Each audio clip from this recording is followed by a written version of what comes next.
We have some major breaking news this morning as it has been announced that a U.S. Court of Appeals has ruled in favor of NASCAR and have vacated the injunction requiring NASCAR to treat 2311 Racing and Firmware Motorsports as charter teams. What's going on, guys? It's Daniel and welcome back to our video. As I just said a second ago, we got some pretty massive and major breaking news earlier this morning as it has been announced that 2311 Racing and Firmware Motorsports have lost their preliminary injunction case against NASCAR and that they will no longer be considered as charter teams going forward at this moment. Here is what was reported by Bob Pockris this morning. U.S. Court of Appeals has ruled in favor of NASCAR and vacated the injunction requiring them to be treated as chartered organizations.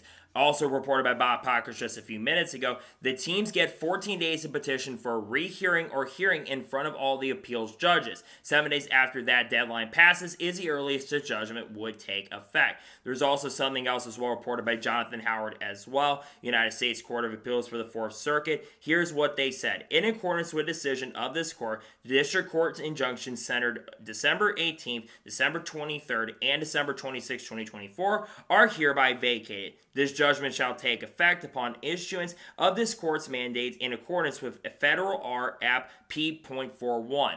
What this means is that very likely there is a very good chance and possibility that both organizations of 2311 Racing and Firmware Motorsports, if they don't appeal in the next 14 days, there is a very good chance and possibility that they will end up losing their charters altogether in the next month or so and will no longer be considered as charter teams. What this means is that they will be considered open teams going forward if, of course, they decide to not go ahead and appeal this hearing. I do expect that 2311 and Firmware are going to go ahead and appeal this. They're probably going to have a rehearing because, and you could probably listen to the preliminary injunction case that happened about a month or so ago. There was a very likely possibility that, unfortunately, that this is going to get overturned because the judges were going way harder on the teams than they were going against NASCAR. They questioned NASCAR a little bit, but they went in on NASCAR very, very easy, much easier than they went on the teams of 2311 and Front Row Motorsports. Now, why originally did 2311 Racing and Front Row Motorsports ask for the preliminary injunction? Well, they asked if they can compete as charter teams for the 2025 season, and it was only a temporary injunction. Kenneth Bell had granted that temporary injunction for the season. The reason they asked for that preliminary injunction is so that because there are drivers that had in their contracts that they are required to have charters in their contracts. Bubba Wallace, Tyler Reddick all have in their agreement. In fact, Tyler Reddick would have been a free agent at the end of the year, and the judge basically said, the original judge, Kenneth Bell, basically said, okay, we're going to go ahead and grant that preliminary injunction for you guys. Tyler Reddick could have effectively become a free agent. Same with Bubba Wallace as well.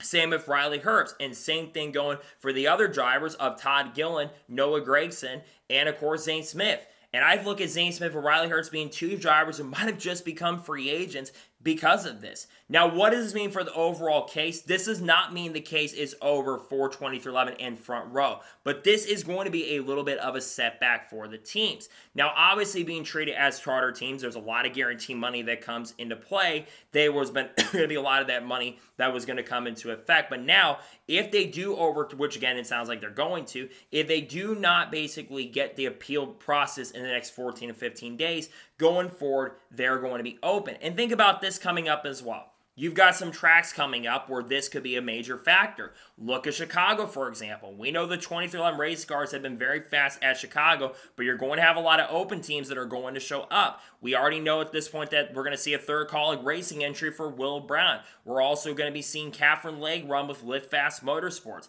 We know Corey Heim is going to drive another car. Could this have a big effect on that? They're going to have 4 potential 2311 racing cars and a bunch of front row machines. And of course, those charters will go effectively back to NASCAR. And now you've got Stewart-Haas Racing, which even Jeffrey Kessler brought this up during the preliminary injunction hearing about a month or so ago. He brought this up that it was very likely that because Stewart-Haas Racing no longer exists at this point, that they might be brought back in despite the fact they no longer exist at this particular moment. And also the sponsors might be affected. We had heard that Monster Energy was maybe going to back out, and we heard Love's Travel Stop was also likely going to back out. And there's a couple sponsors that left the organization probably because of this lawsuit. Dr.Pepper, even though Bubba Wallace now is a Coca-Cola Racing family driver again, they were looking to back out because of this lawsuit. And like I said, Love's Travel Stop, they were looking to back out. And we know Moneyline backed out as recently as not too long ago.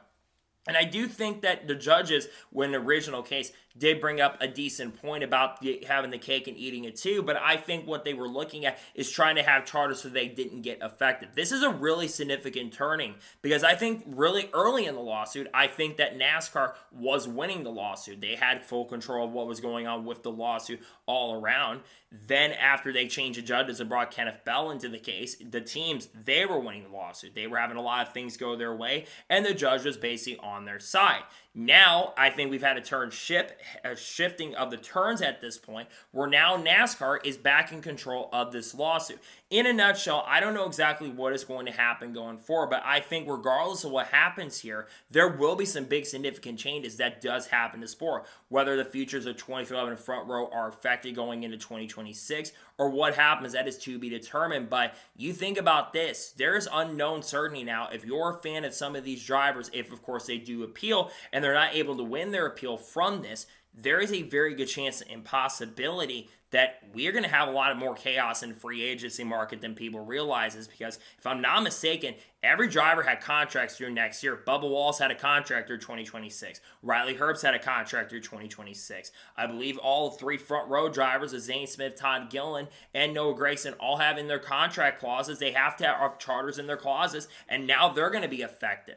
This is definitely a major significant turning point. And again, I do think the judges brought up certainly good points, but I also think the teams have brought up good points. And we know the judges also said during that they would love to see mediation happen between the teams, and maybe some sort of agreement can come down so we don't go to trial. But there's been no backing off on this, and a lot of people think that they're eventually going to go to trial, which that trial is set for December 1st. This does not have a full effect on the whole entire case. It does not mean that the case is going to be effectively over altogether. However, I do think that this could be a major shift. If you're on the side and you're a fan of the NASCAR side of things, you're probably happy about this. But if you're on the side of the teams, which I lean a little bit more toward that side, because I think there needs to be changes in the economics of the sport, and we've already been seeing some of those changes. We've already known that Steve Phelps has been becoming the commissioner of the sport now, even though he isn't like a commissioner like it is for the MLB, the NBA, the NHL, the NFL, all the good stuff, but it's kind of something like that.